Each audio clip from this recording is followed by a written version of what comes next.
Abra sua Bíblia em Atos dos Apóstolos, no capítulo 20. Nós vamos ler de 22 a 24. E eu quero nesta manhã chamar sua atenção para o tema Viver para Deus. Nós estamos estudando esta masterclass de Paulo, o apóstolo. E na semana passada nós iniciamos o estudo destes versículos, que são os versos 22, 23 e 24 de Atos capítulo 20, e permitindo o Senhor, eu quero concluir nesta manhã este bloco de versículos, viver para Deus. Esta é a palavra do Senhor. Agora, impelido pelo Espírito, diz Paulo, vou a Jerusalém. Não sei o que me espera ali, senão que o Espírito Santo me diz, em todas as cidades, que tenho pela frente prisão e sofrimento. Mas minha vida não vale coisa alguma para mim, a menos que eu a use para completar minha carreira e a missão que me foi confiada pelo Senhor Jesus. Dar testemunho das boas novas da graça de Deus. Até aqui a palavra do Senhor. Desde a semana passada, na primeira parte desta mensagem, meu objetivo tem sido tentar te convencer a não jogar sua vida fora. De fato, é o próprio Cristo quem nos alerta para o perigo de viver de uma forma que desperdice a vida inteira. Se você é novo ou velho, homem ou mulher, não importa. Jesus diz que há um jeito de viver que fará com que você esteja colocando a sua vida inteirinha a perder. Jesus é até mais radical do que eu estou colocando para você. Ele diz que há um modo de viver que faz você morrer, na verdade. Leia comigo Marcos capítulo 8, verso 34. Verso 34, Jesus começa a fazer o alerta. Ele diz: depois chamou a multidão e os discípulos, e Jesus disse: se alguém quer ser meu discípulo, meu seguidor, negue a si mesmo, tome sua cruz e siga-me. Se tentar se apegar à sua vida, a perderá. Mas se abrir mão de sua própria vida, por minha causa, e por causa das boas novas do Evangelho, desse modo você salvará a sua vida. E aí o Senhor faz uma pergunta: que vantagem há em ganhar o mundo inteiro, mas perder a vida, a alma? E o que daria o homem em troca de sua vida? Se alguém se envergonhar de mim e de minha mensagem nesta época de adultério e pecado, o Filho do Homem se envergonhará dele quando vier na glória de seu Pai com os santos anjos. Essas são as palavras de Cristo. E Paulo, uma vez que foi alcançado pela graça salvadora de Cristo, buscou viver a vida dele exatamente como Jesus está descrevendo aqui em Marcos 8, de 34 a 38. Releia Atos 20, 24 comigo, quando Paulo diz: mas minha vida não vale coisa alguma para mim, ou seja, eu prefiro perder minha vida,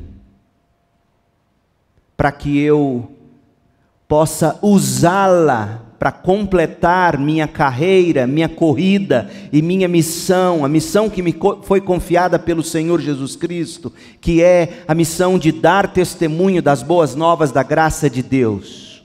E essa carreira, essa corrida, essa missão exigiu de Paulo exatamente o que Jesus disse aos discípulos. Exigiu que Paulo negasse a si mesmo, exigiu que Paulo tomasse a sua cruz, exigiu que Paulo seguisse Jesus, abrindo mão da própria vida dele, sem ter qualquer tipo de temor do homem. Prova disso é o que está em Atos 20, 22 e 23, os 2 versículos antes desse que acabamos de ler, quando Paulo diz: agora, impelido pelo Espírito, eu vou a Jerusalém, eu não sei o que me espera ali, senão que o Espírito Santo me diz, em todas as cidades que tenho pela frente, o que me aguarda é prisão e sofrimento. Paulo negou a si mesmo, Paulo tomou a sua cruz, Paulo seguiu Jesus sem temer o que os homens poderiam fazer com ele. Você se lembra do contexto? Paulo estava se despedindo dos presbíteros de Éfeso, ali no porto de Mileto. Paulo não queria que esses homens, em quem ele próprio, Paulo, investiu tanto, ele não queria que esses presbíteros, tão preciosos para Deus, tão preciosos para o Evangelho, não apenas em Éfeso, mas na Ásia como um todo, já que Éfeso serviu como a base de Paulo para alcançar toda a Ásia Menor. Paulo não queria que esses presbíteros jogassem a vida fora. Então Paulo falou com compaixão, Paulo deu uma verdadeira aula, uma masterclass, que está aqui em Atos 20, de 16 a 38. E o primeiro tópico da classe dele, da aula dele, para não desperdiçar a vida, nós estudamos o que Paulo disse, nós olhamos quando Paulo olhou para o passado dele entre os efésios, e mostrou que para você não desperdiçar a vida, você tem que servir a Deus, como ele serviu enquanto esteve entre os efésios. Atos 20, de 18 a 21. E aí no segundo tópico, que é o da semana passada e hoje, o apóstolo está olhando para o futuro, para os planos imediatos que ele tinha. E ele está dizendo que para servir a Deus, como ele acabou de descrever, você tem que viver para Deus de um modo especial. Atos 20, de 22 a 24. E sabemos disso, Paulo realmente viveu para Deus.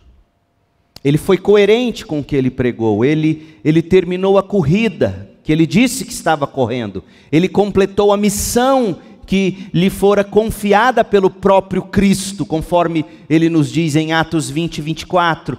Tanto que quando ele termina a sua vida, perto do fim da sua vida, escrevendo a última carta de que temos conhecimento, e ele escreve a Timóteo, que estava em Éfeso, certamente na companhia, se não de todos, pelo menos de alguns daqueles presbíteros, que Paulo mesmo tinha ensinado e para os quais Paulo mesmo ministrou essa masterclass que estamos estudando em Atos 20. Paulo escrevendo a Timóteo, na segunda carta a Timóteo, ele diz no capítulo 4, verso 7, eu lutei o bom combate, eu terminei a corrida. Eu disse para vocês, presbíteros, eu disse para vocês em Atos 20, 24, eu tenho uma corrida a correr. Eu tenho uma missão a cumprir, dar testemunho da graça de Deus. Pois bem, 2 Timóteo 4:7, eu estou para ser decapitado, eu estou para perder minha vida nesta vida, mas eu sei que eu ganhei a minha vida. Por quê? Porque eu lutei o bom combate, eu terminei a corrida, eu permaneci fiel, eu não desperdicei minha vida, eu não joguei minha vida fora. Em face de tudo isso, na semana passada nós terminamos com estas perguntas. Mas como, Paulo? Como foi para você viver assim para Deus na prática? Eu quero também aprender e eu quero também viver. Talvez seja essa a sua pergunta nesta manhã. Pastor, eu quero viver para Deus, eu só não sei como, de modo prático. De modo prático, como é que eu faço para perder a minha vida e viver para Deus, ganhando a vida eterna? Como eu devo combater o bom combate, correr para terminar a corrida e permanecer fiel, Paulo? Então, são duas perguntas que eu quero responder nesta manhã com você. Primeira, como viver para Deus? Segunda, por que é melhor viver para Deus? Viver para Deus. Como é viver para Deus na prática? Olhe comigo para Atos 20, de 22 a 24. Eu quero extrair o que eu julgo ser pelo menos 5 lições práticas que Paulo nos ensina. Como viver para Deus, como não jogar sua vida fora, como não desperdiçar sua vida. Em primeiro lugar, viver para Deus, não jogar a vida fora, é estar preso à vontade de Deus pelo Espírito.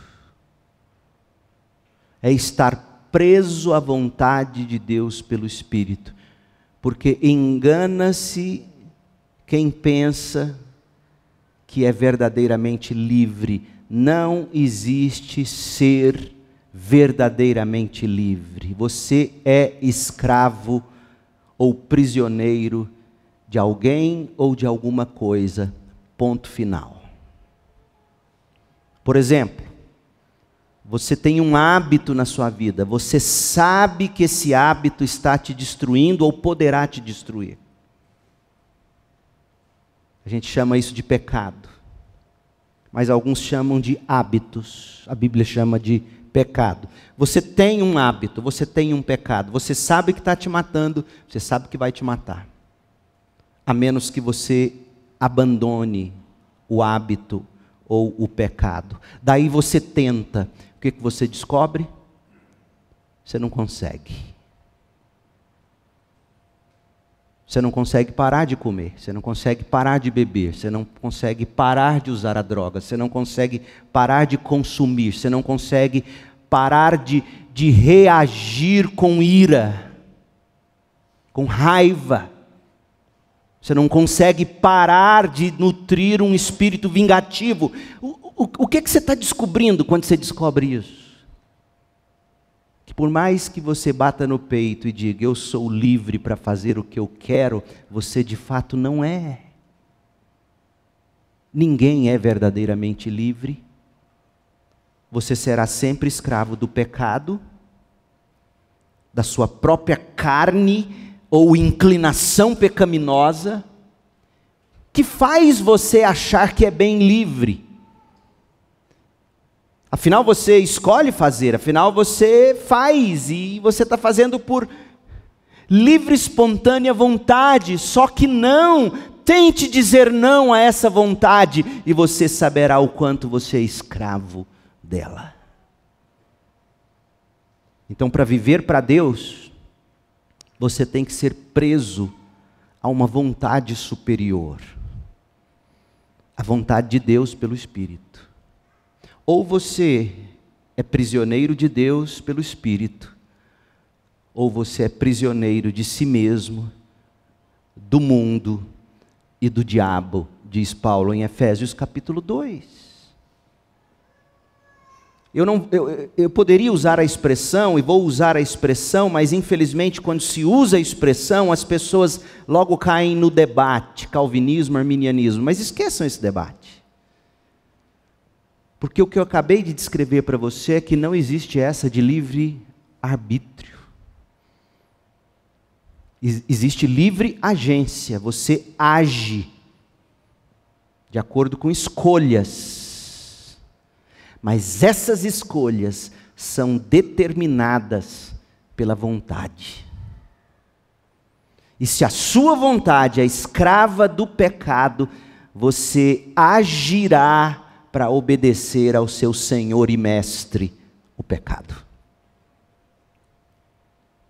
Paulo está dizendo, eu aprendi a viver para Deus, E eu entendi que, na prática, a primeira coisa que está envolvida em viver para Deus é que eu tenho que estar preso à vontade superior de Deus pelo Espírito na minha vida. De onde eu tiro isso no texto? Atos 20, 22.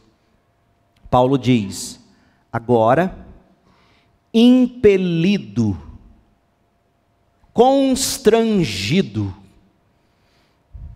pelo Espírito, eu vou a Jerusalém. Essa palavra impelido, constrangido, é muito séria, é muito importante. Não dá para saber com certeza, veja, se Paulo está dizendo impelido pelo Espírito, com E maiúsculo, Espírito Santo, como está aqui na NVT, ou impelido, constrangido em meu espírito, com E minúsculo, referindo-se ao seu espírito humano, ao seu ser interior, como está na Almeida Revista Atualizada. Não dá para saber ao certo se é impelido ou constrangido pelo Espírito, ou se é impelido ou constrangido em meu espírito.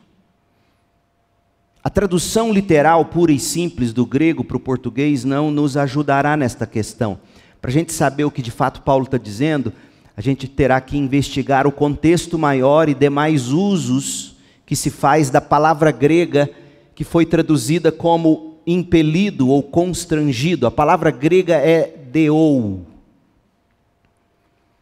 E aí, se você tem uma concordância bíblica em grego e pega a palavra deou, e você então descobre como essa palavra foi usada em outros lugares no Novo Testamento.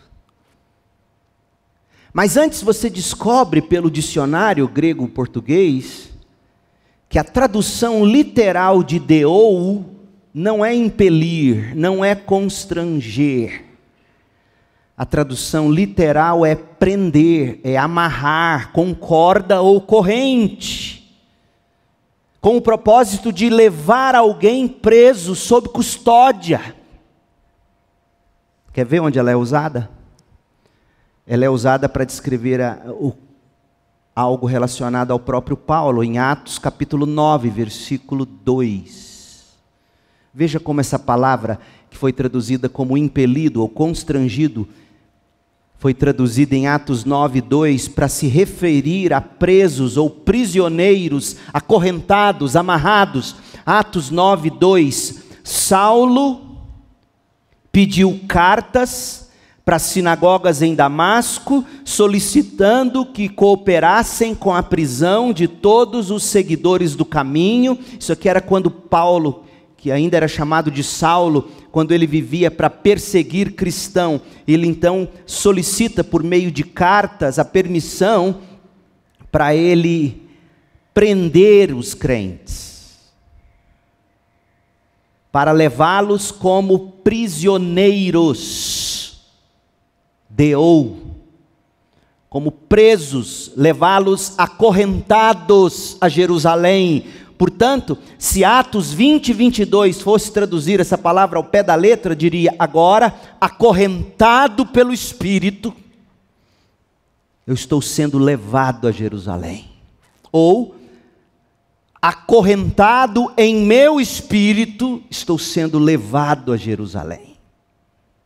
Atos 12, verso 6. A mesma palavra. Na noite antes de Paulo ser levado ao julgamento, ele dormia, preso, deou, acorrentado com 2 correntes entre 2 soldados, e outros montavam guarda na porta da prisão. Agora, acorrentado pelo Espírito, vou a Jerusalém. Atos 21, 11. Ele veio ao nosso encontro, tomou o cinto de Paulo e com ele deou, amarrou os próprios pés e as mãos. Esta é a tradução literal da palavra que foi traduzida como impelido, constrangido. A tradução literal é esta: acorrentado, amarrado, preso. Portanto, ao dizer em Atos 20, 22, que estava sendo impelido, estava sendo constrangido, Paulo estava dizendo de fato o seguinte, abre aspas, eu fui acorrentado e estou sendo conduzido pelo Espírito. Eu estou sob custódia de Deus. Que coisa linda! O sentido dessa expressão deo é realmente muito forte. Porque, como eu te disse no início, ou você é um prisioneiro de Deus, ou você é um prisioneiro da sua própria vontade pecaminosa. O que você prefere? Mas não significa que Paulo estava sendo levado contra a própria vontade dele. Talvez por isso os tradutores de Atos 20 e 22 preferiram não escrever acorrentado pelo Espírito, acorrentado em meu espírito, porque isso dá a ideia de você estar sendo levado contra a própria vontade. E aí preferiram colocar impelido, constrangido, meio que à força, mas com vontade mesmo. Paulo não estava sendo conduzido pelo Espírito contra a vontade dele. Porque ele próprio diz em Atos 20, 24, ele diz, minha vida não vale coisa alguma para mim, a menos que eu me deixe ser impelido, conduzido, amarrado e levado pelo Espírito. É o que os teólogos vão chamar de graça irresistível. Graça que domina você, irresiste você, encanta você, como a mulher dos seus sonhos, como a Cris, que um dia, ao bater os olhos nela, ela me acorrentou. Ela me seduziu. É assim que acontece. Deus te seduz, Deus te encanta, Deus te atrai, Deus te acorrenta em amor, e você diz, é isso que eu quero. Portanto, à luz de todo o exposto, para Atos 20 e 22, eu prefiro a tradução da NVT, a tradução da Almeida Revista Atualizada. Eu prefiro o que está dito na NVT agora, impelido pelo Espírito, eu vou a Jerusalém. Eu prefiro isto do que está em Almeida Revista Atualizada. E agora, constrangido em meu espírito, eu vou a Jerusalém. Mas no final das contas, não há grande diferença assim entre uma tradução e outra. Porque veja, se você perguntar, quem está constrangendo o espírito de Paulo?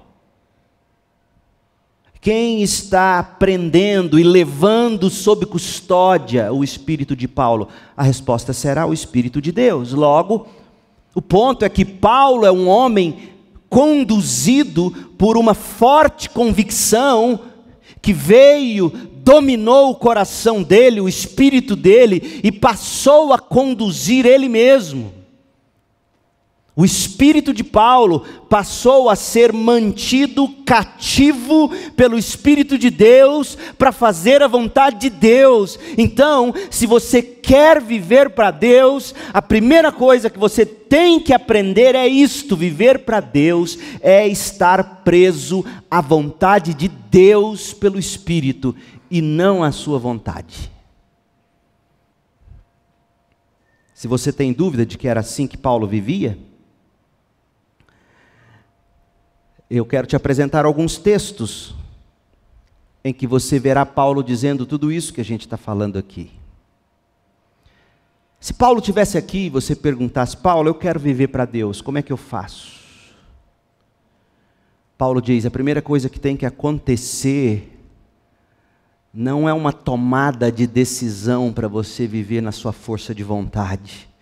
É um milagre chamado novo nascimento, que te dá um novo coração, acorrenta esse coração em amor e conduz você a fazer a vontade de Deus. Você terá que ser conduzido sob custódia. Deus terá que ser o seu Senhor pelo Espírito. De outro modo, você não viverá para Deus. Você viverá para si mesmo, usando os benefícios de Deus e se chamando de crente.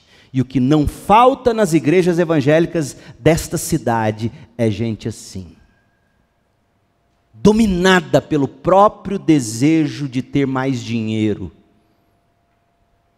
de ter saúde para esbanjar nas suas próprias vontades. Não, claro, é Deus que me dá isso, e eu agradeço a Deus. Obrigado pelo dinheiro, obrigado pela saúde, obrigado pela minha prosperidade, pela minha influência, pelo meu sucesso. Obrigado, Deus, mas deixa eu viver aqui. Isso não é viver para Deus? Isso é cometer adultério, Tiago vai dizer. É pedir de Deus para você gastar em seus próprios prazeres.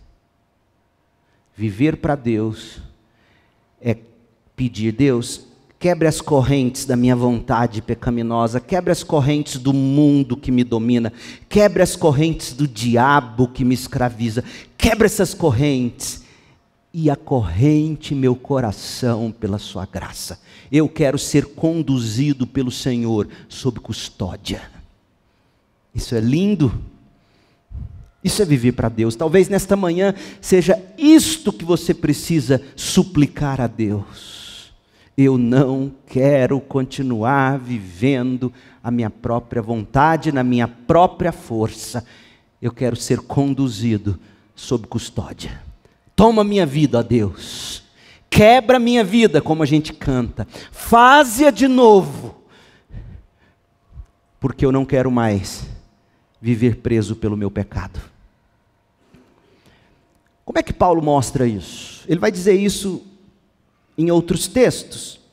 Por exemplo, Gálatas 2:20. Deixa eu te mostrar isto.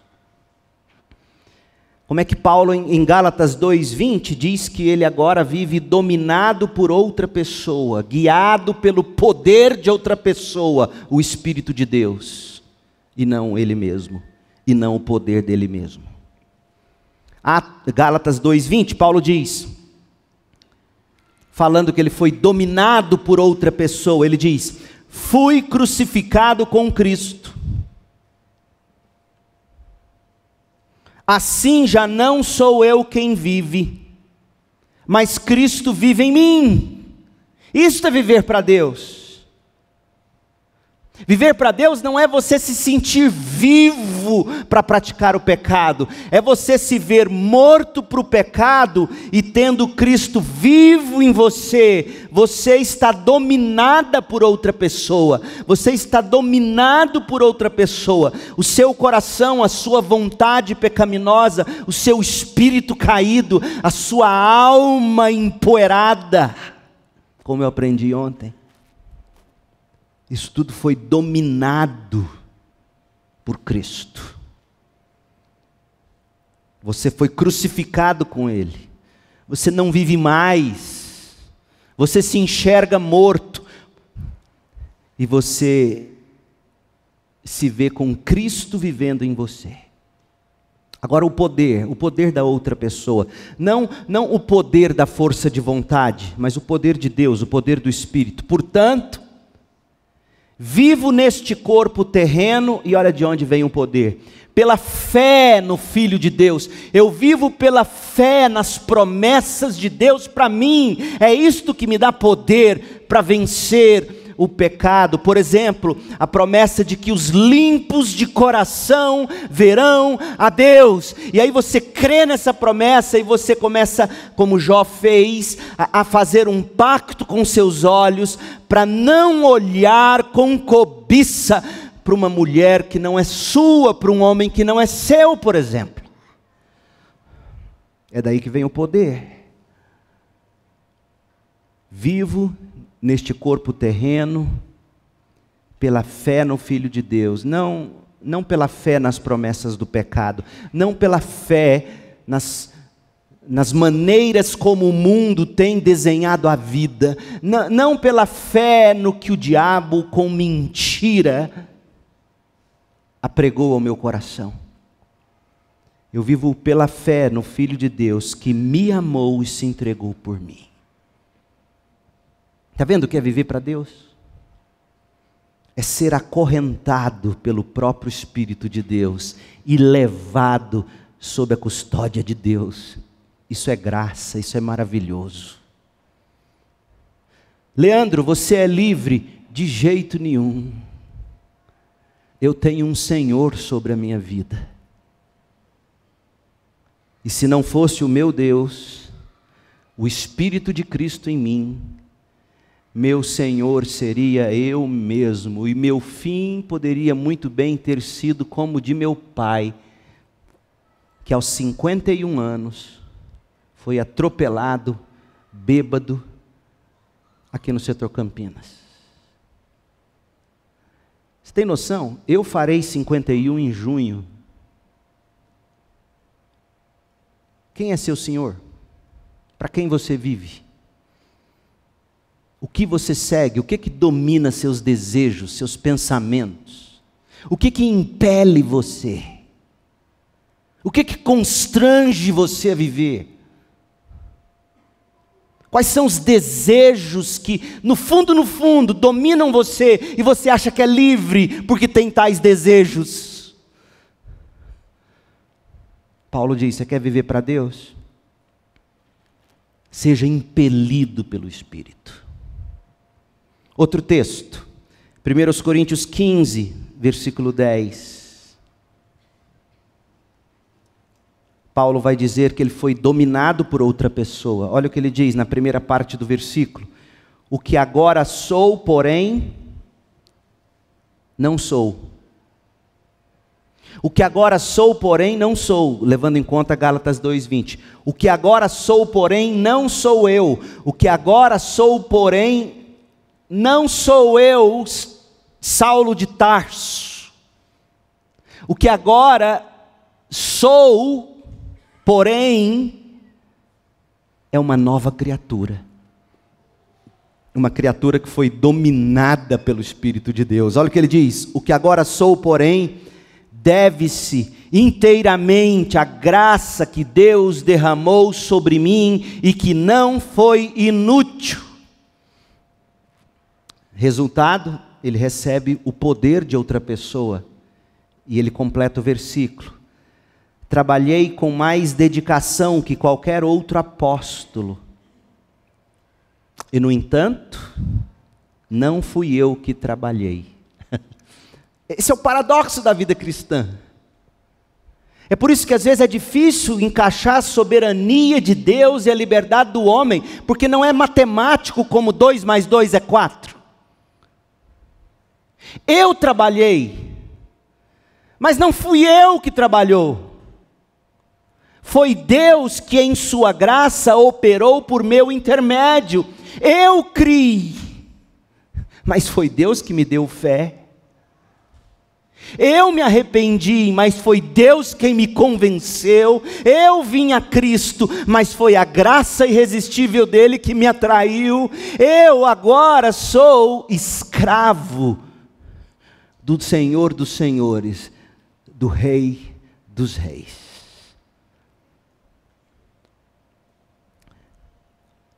Quem domina a sua vida? Porque viver para Deus significa ter sido dominado por uma pessoa e um poder que não é o seu. Atos 20, 22. Agora, impelido, acorrentado pelo Espírito, vou a Jerusalém. Será que você pode dizer isso da sua vida? Agora, impelido pelo Espírito, constrangido no meu espírito, pelo Espírito de Deus, acorrentado pelo Espírito, agora eu vou. A soberania de Deus e a liberdade de Paulo. Mas não se iluda, o que foi decisivo foi a soberania de Deus, que triunfou sobre a vontade corrompida e pecaminosa de Paulo. Ah, como eu amo a doutrina da graça. Porque se não fosse Deus dominando sobre a minha vontade, lá em Edéia, em 1997, eu estaria entregue a mim mesmo até hoje. Outro texto, Romanos 8, de 5 a 8. Olha como é que Paulo vai dizer que você é livre coisa nenhuma. Pega essa ideia de livre-arbítrio, joga no lixo. Porque não é possível, os caras não leem a Bíblia para dizer uma bobagem dessa. Você não é livre. Deixa Paulo te dizer isso. Lê bem alto. Lê, é para ler. A primeira frase, Romanos 5, 8. Aqueles... Tá bom aí. Aqueles que são dominados pela natureza humana. Pelo amor de Deus. Você só é livre para fazer o que sua natureza humana, que te dominou, te manda fazer. Sim, eu sei, faz você se sentir livre, afinal, eu escolho fazer.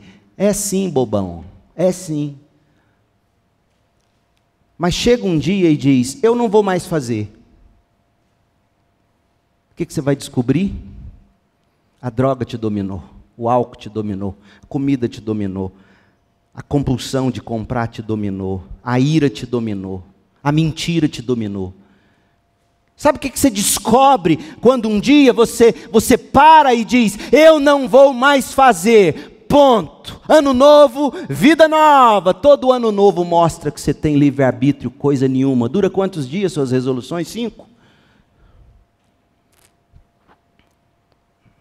Você é dominado pela natureza humana, a menos que o Espírito de Deus te acorrente e te leve sob custódia, debaixo da boa, perfeita e agradável vontade de Deus. Isso sim é viver para Deus. Romanos 8, 5. Aqueles que são dominados pela natureza humana, pensam em coisas da natureza humana. Olha Atos 20, 22 agora. Mas os que são impelidos pelo Espírito, controlados pelo Espírito, conduzidos pelo Espírito, acorrentados pelo Espírito, pensam em coisas que agradam o Espírito. Quer que eu desenhe aqui? Que livre-arbítrio é esse? Se você vai fazer ou o que a sua natureza humana manda, ou o que Deus manda. A questão nesta manhã é o seguinte: quem será o seu Senhor? E minha oração é que seja o Rei dos Reis, o Senhor Jesus Cristo. Que você se renda a Ele, que você se curve a Ele e diga, eis-me aqui. Sou toda sua, sou todo seu. Portanto, verso 6, permitir que a natureza humana controle a mente resulta em morte. Ah não, mas está dizendo que eu tenho que permitir. Sim, mas não tem outro jeito de escrever. Permitir significa, sabe o quê? Seguir o fluxo. É seguir o fluxo. É como acordar, você acorda, levanta e segue, e você está permitindo a vida seguir, porque você está seguindo a vida. Portanto, permitir que a natureza humana controle a mente resulta em morte. Mas permitir que o Espírito controle a mente resulta em vida. Como é que você permite o Espírito controlar sua mente? Como? Essa é uma excelente pergunta. Como você permite o Espírito controlar sua mente? Eu te digo. Você crê na palavra de Deus. Gálatas 3, Gálatas 5, verso 3, Gálatas 5, verso 5. Ou melhor, Gálatas 3, verso 3, Gálatas 3, verso 5. Você crê na palavra de Deus. Colossenses vai dizer: habite ricamente em vocês a palavra de Deus. E o texto correlato em Efésios diz que isto é ser cheio do Espírito. Como é que você permite o Espírito conduzir você? Sua mente. Controlar você. Você se enche do conhecimento da palavra de Deus. E aí você se vê diante de uma situação que é contrária à palavra de Deus, aí você diz: ó minha alma, está vendo? Não é esse o caminho, olha o que diz a Bíblia. Ó minha alma, vamos suplicar a graça de Deus para não seguirmos esse rumo. Olha o que a palavra do Espírito está dizendo, porque as palavras do Senhor, Jesus é quem diz isso, minhas palavras são o quê? Você se lembra? São Espírito e são vida. Como é que você é conduzido pelo Espírito? Não é uma mágica, vem Espírito, não é assim não. Isso não é cristianismo. Como é que você permite a natureza humana controlar você? Você deixa as verdades da natureza humana, as verdades da cultura, as verdades do diabo dizer o que você pode fazer. Agora, permitir que o Espírito controle você, é o oposto, é dizer que o que você pode fazer, o que você deve fazer, é o que a palavra de Deus diz, ensina. E aí você aprende isso, e aí você diz: mas Deus, eu não consigo, eu não tenho nem vontade de fazer o que a Bíblia está mandando, misericórdia de mim, me ajude. O Senhor Deus ama esse tipo de oração, sabia? Esse tipo de oração quebrantada, que chora diante dEle, que se humilha diante dEle e diz: eu não consigo parar de temer, eu não consigo parar de beber, eu não consigo parar de comer, eu não consigo parar de mentir, eu não consigo, e dê o seu pecado, diga o nome do seu Senhor e Mestre, e diga: Deus, venha e domine esse rei sobre a minha vida, porque o Senhor é rei dos reis. Essa é a oração de guerra. Não é você ficar andando ao redor de lugar nenhum gritando, não. É você, oração de guerra pela sua própria alma. Isso é viver para Deus, é ser impelido pelo Espírito. Verso 6, Romanos 8, 6, portanto, permitir que a natureza humana controle a mente resulta em morte, mas permitir que o Espírito controle a mente resulta em vida e paz. É isso que você quer, viver, ter paz? Eu quero, todos queremos. Fomos criados para a vida e a paz. Olha o Éden antes da queda, era só vida e paz. E Paulo completa, verso 7, pois a mentalidade da natureza humana é sempre inimiga de Deus. Nunca obedeceu às leis de Deus e nunca obedecerá. Por isso, aqueles que ainda estão sob o domínio da natureza humana não podem agradar a Deus. Ou seja, não tem crente carnal, ponto. Porque quem é dominado pela carne não agrada a Deus, e não agradar a Deus é não ser filho de Deus, porque todos os que são filhos de Deus obedecem a Deus. Ou não é isso que a Bíblia diz? Então, melhor do que pensar a respeito de um filho, e Deus te livre disso, tipo, mas um dia foi da igreja, um dia cantou no coral da igreja, eu acho que ele está aí desviado. Seria muito melhor pensar: Deus, parece que a natureza humana dele nunca morreu de fato. E desse modo ele não pode te agradar. Ó Espírito de Deus, vai lá e conquiste o coração dele. Renove, transforme, regenere. Esse é o tipo de oração que você faz por filhos, por amigos, por cônjuge, por pessoa conhecida que você ama e gosta. Ó Deus, faça a sua vontade triunfar sobre a dele. Portanto, em primeiro lugar, e esse era o primeiro ponto, já deu 45 minutos, vai ter 6 partes aqui. Em primeiro lugar, é isto que significa viver para Deus. O Espírito de Deus tem controle sobre você. E a sua paixão passa a ser uma vida totalmente dedicada à corrida de Deus para a sua vida. O plano ministerial de Deus para a sua vida. É isto que significa. O segundo e último ponto de hoje. Semana que vem a gente volta aqui. Viver para Deus é confiar que o futuro pertence a Deus e descansar. E aqui Deus me pega. E eu sei que te pega também, santarrão. Porque se tem algo que a nossa natureza humana ama, é soberania. É controle sobre o amanhã, é controle sobre os filhos, o bem-estar deles, a saúde deles, a prosperidade deles.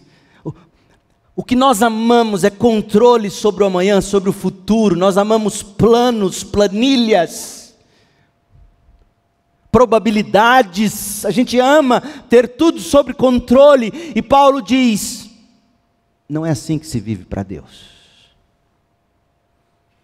Primeiro, Deus vem e te domina. Segundo, você passa a confiar nesse que te conduz sob custódia. Atos 20, 22. Agora, impelido pelo Espírito, vou a Jerusalém. Escuta o próximo. Eu só estou no verso 22. Hoje nós vamos mastigar só aqui. Olha o que Paulo diz. Não sei o que me espera em Jerusalém. Ponto. Isso é viver para Deus. É não ter que saber do amanhã. Jesus nos ensina a orar assim: Deus, o pão de hoje me dê hoje. Ponto. Uma das coisas que mais roubam nosso prazer de viver para Deus, uma das coisas que mais roubam o prazer de viver dominados e guiados pelo Espírito de Deus, sabe o que é? Tem um nome. É um dos meus grandes ídolos, ou pecados, ansiedade. E desde pequeno, esse monstro me domina. Desde pequenininho. O medo do que me espera o amanhã, ou que eu tenho que enfrentar no amanhã, a insegurança por não saber o que está reservado para mim no futuro. E todas as coisas relacionadas a isto, o amanhã desconhecido, o futuro imprevisível, isso é um monstro. E deixá-lo dominar você é não viver para Deus, porque Paulo está dizendo, para eu viver para Deus, eu tenho que vencer o medo, porque viver para Deus significa prosseguir sem saber o que me espera ali. E como é libertador, como seria libertador, se a gente conseguisse dizer com fé o mesmo que Paulo está dizendo aqui. Agora, acorrentado pelo Espírito, estou sendo levado sob custódia, eu vou a Jerusalém, não sei o que me espera ali. Viver para Deus dispensa conhecer o futuro, sabia disso? Dispensa saber os detalhes do amanhã, dispensa querer ter garantias de que tudo sairá conforme o planejado. A raiz de toda ira, muitas vezes, é exatamente isto. A raiz de toda impulsividade é isso. Você percebe que está perdendo as coisas do controle, você percebe que as coisas estão ficando imprevisíveis, você não sabe no que isso vai dar, e você começa a conjecturar, a sentir vergonha de algo que possa acontecer, e você perde o controle, e aí você explode. Você está tentando recobrar a soberania. E viver para Deus é simplesmente dizer: eu não sei o que me espera amanhã. Eu não sei. Pergunte a Abraão. Abra em Hebreus 11:8. Veja comigo, Hebreus 11:8. Pela fé, porque é isso que é viver para Deus. Abraão obedeceu, foi acorrentado pelo Espírito. Olha como a Bíblia é perfeita. É o mesmo Espírito que inspirou todos os autores. O que Paulo está dizendo em Atos 20, 22 e 24, é o que o autor de Hebreus está dizendo aqui no capítulo 11 com relação a Abraão. É a mesma coisa, é a mesma história. Pela fé, Abraão obedeceu quando foi chamado a ir a outra terra que ele receberia como herança. E agora vem o monstro. Abraão partiu sem saber para onde ia. Você tem noção do que isso significa? Mulher, família. Abraão partiu sem saber para onde ia. E mesmo quando chegou à terra que lhe foi sido prometida, ele viveu ali pela fé, pois era como estrangeiro morando em tendas. Nós não precisamos conhecer o amanhã para viver para Deus. Apenas confiar que Deus está conosco hoje, estará conosco amanhã, no futuro também, até o final e além. É promessa do próprio Cristo, e Ele não mente. Mateus 28, 20, eis como termina o Evangelho de Mateus. Jesus nos diz: lembrem-se disto, estou sempre com vocês até o fim dos tempos. Isto lhe basta, crente, saber disto.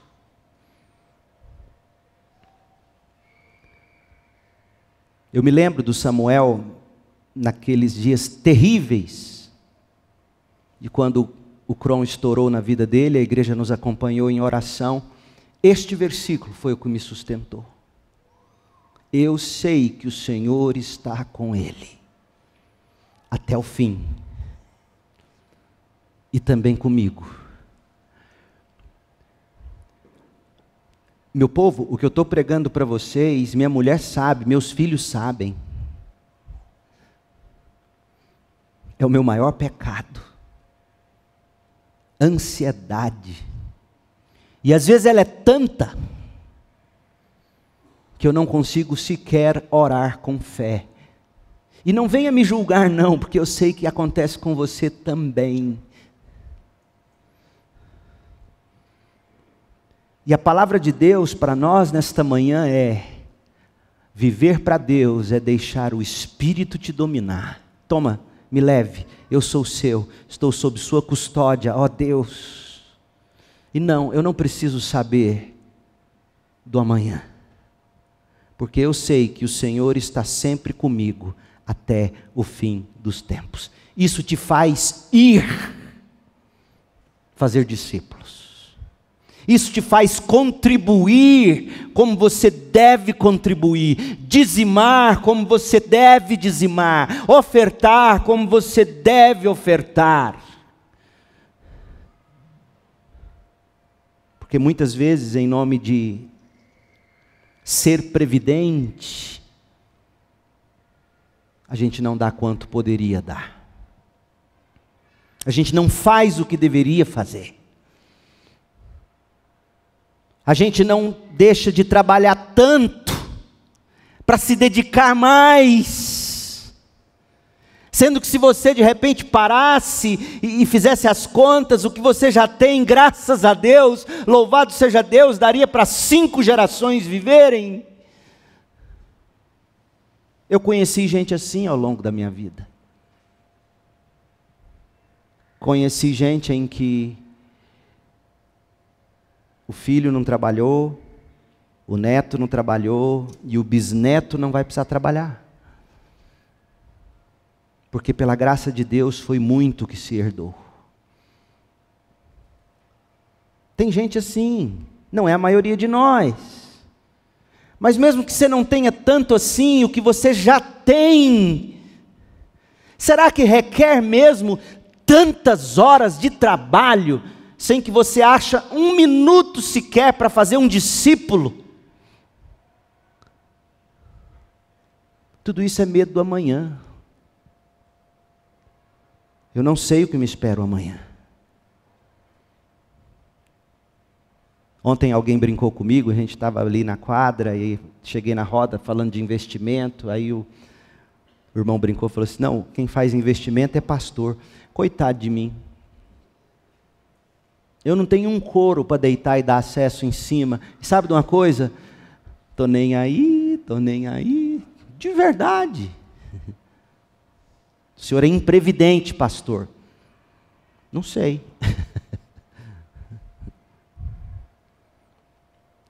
O que Paulo, em Atos 20, 22, o que Abraão, o que o Senhor Jesus ensinam para nós, que somos pessimistas por natureza. Eu não estou batendo em você, não, eu estou batendo em mim. Isso aqui é meu pecado, pelo amor de Deus. E eu quero a graça para saber viver para Deus dia a dia, sem me preocupar, porque eu não sei o que me espera ali. O que a gente aprende com eles, pessimistas por natureza, controladores por natureza, ansiosos por natureza, medrosos por natureza, é que para viver para Deus você não precisa ter garantias de que tudo vai sair conforme o planejado por você. Nem que você precisa, primeiro, ter todos os detalhes, o plano de voo do futuro da sua vida, nada disso. O que Deus requer de você amanhã, não é que você faça, escuta isso, não é que você faça as coisas funcionarem amanhã. O que Deus requer de você hoje e amanhã é fé. Agir com fé. O sucesso nos empreendimentos humanos não é a medida de Deus para a sua vida. A sua fé é a medida.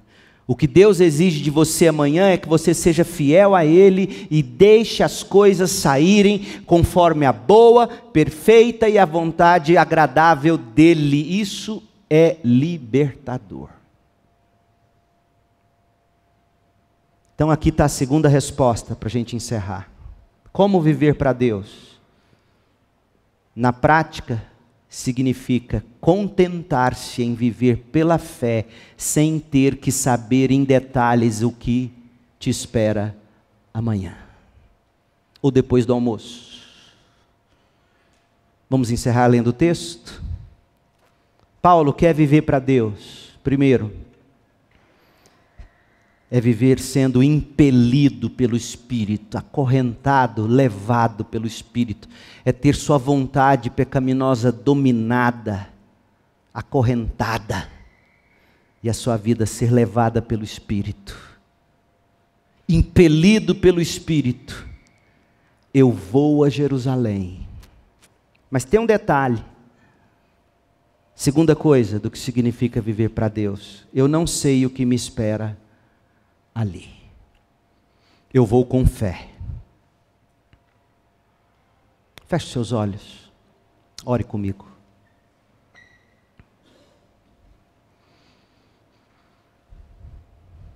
Ó Deus,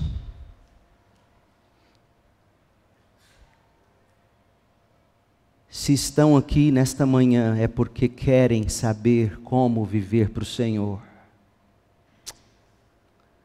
Cada um destes que me ouvem.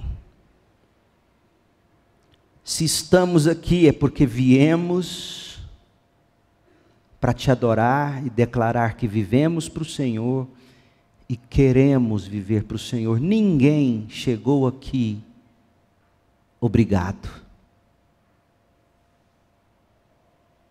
Viemos por vontade própria. E sim, de algum modo isto revela que desejamos viver para o Senhor. Mas aprendemos nesta manhã com o apóstolo Paulo.